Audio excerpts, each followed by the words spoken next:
When you come to a crossroad and run into the winner and the quitter in you, listen to the winner.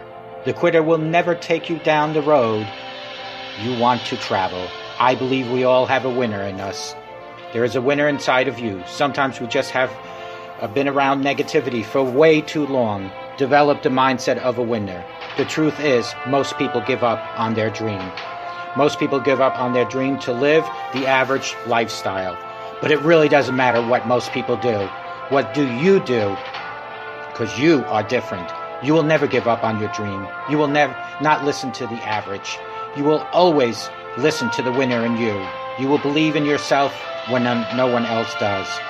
You will believe in yourself when you have no reason to believe, and you will never, ever quit.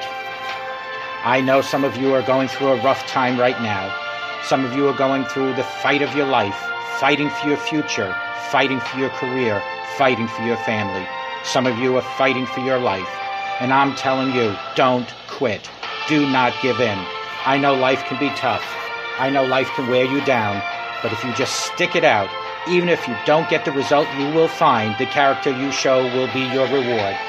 The fighting spirit you develop will be the reward, and it will serve you well for the rest of your life. Fight for what you want now, or fight against what you don't want later. You choose. Don't you dare quit. Don't you dare settle. Don't you dare get back down. Not today or any other day. When the tough moments come, never forget you are in that moment writing your own legacy. In that tough moment, you are setting the standard for your character. Do you have the character? Well, do you? When you come to a crossroad and run into the winner and the quitter in you, listen to the winner. When you make a commitment to yourself, you make sure you see it through. Never, ever quit. Even if you don't get the result, you will find the character you show will be your reward. Don't you dare quit. Don't you dare ever settle, and don't you dare ever back down. Fight for what you want or fight against what you don't want at a later time. And always know that God is right there with you. Just allow God to guide and direct you, and you will always be a winner. Good morning. My name is Ralf Friedrichs. I'm an addiction recovery coach, a life coach, and the host of this show, the Take Your Life Back Today radio show. You can see a video version of this if you go to YouTube, go under search and hit channel Take Your Life Back Today show. You know, I saw this on CNN and I wanted to share it with you, but it says no one believed him when he said he hadn't been drinking. Then researchers found his body was producing alcohol. Can you imagine that? A body producing alcohol? Humans can suffer from a rarely diagnosed medical condition called auto-brewery system.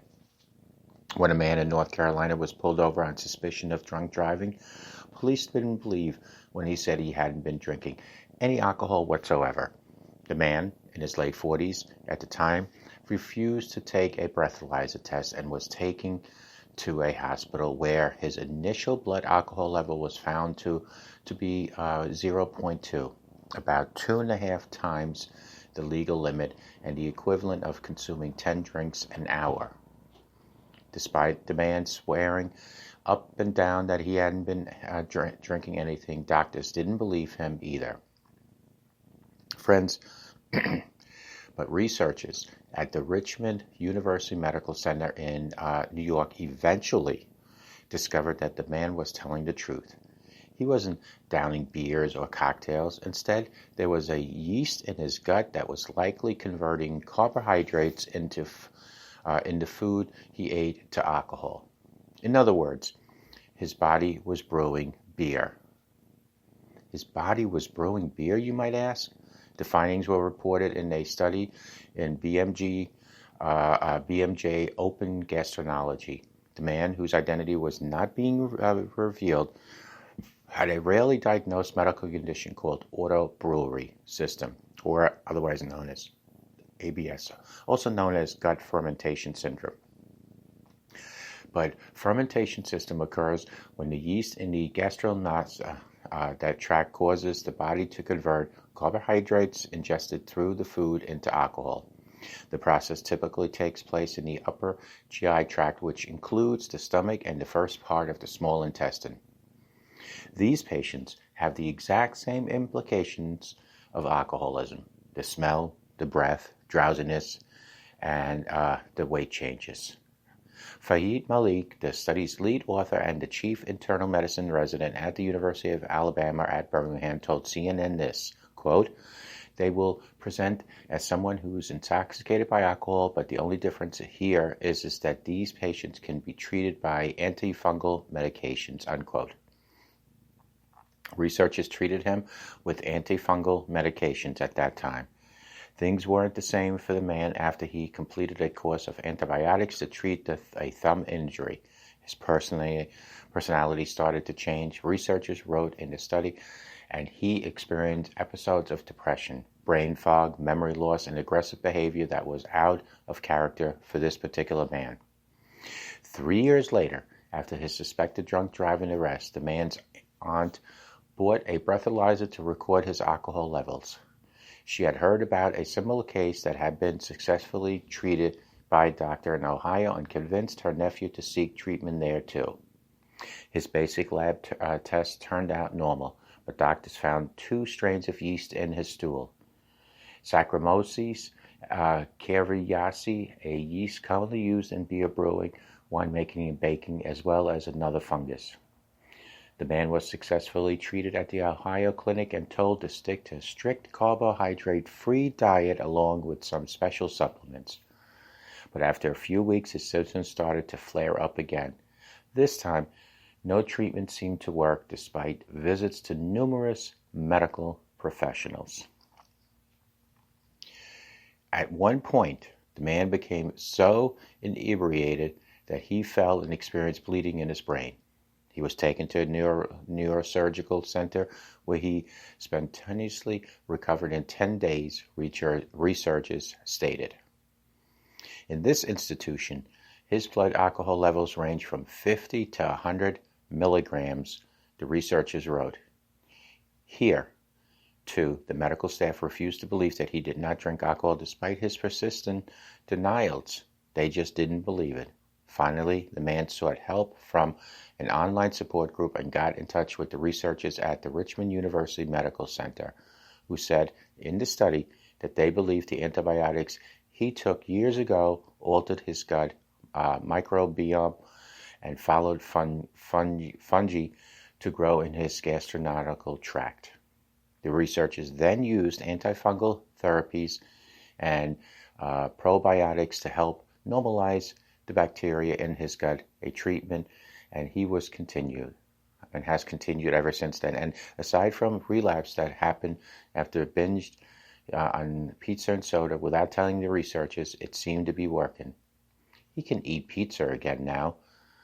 Approximately 1.5 years later, he remains asymptomatic and has resumed his previous lifestyle, including eating a normal diet while still checking his breath alcohol levels sporadically, the authors wrote in the study.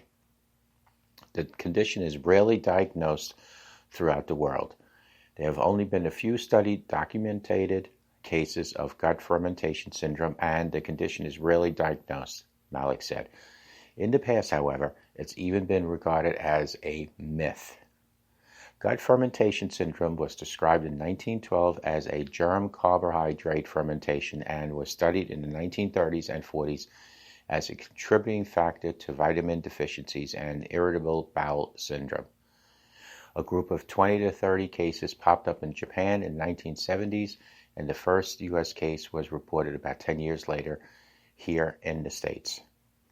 There have been a handful of reported cases in recent years. A 2013 study described a case of a 61-year-old man who for years seemed to be drunk all the time before he was diagnosed with gut fermentation syndrome. In 2015, a woman in upstate New York had a DUI dismissed after presenting evidence that she had this particular condition. The authors of the Richmond University Medical Center study recommended that doctors investigate for the condition, especially when a patient shows elevated blood alcohol levels despite denying that they had consumed any alcohol whatsoever.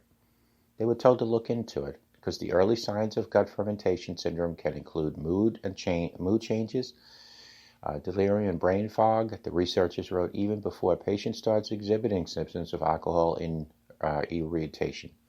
The study says that more research should be done on the use of probiotics as a treatment for the condition.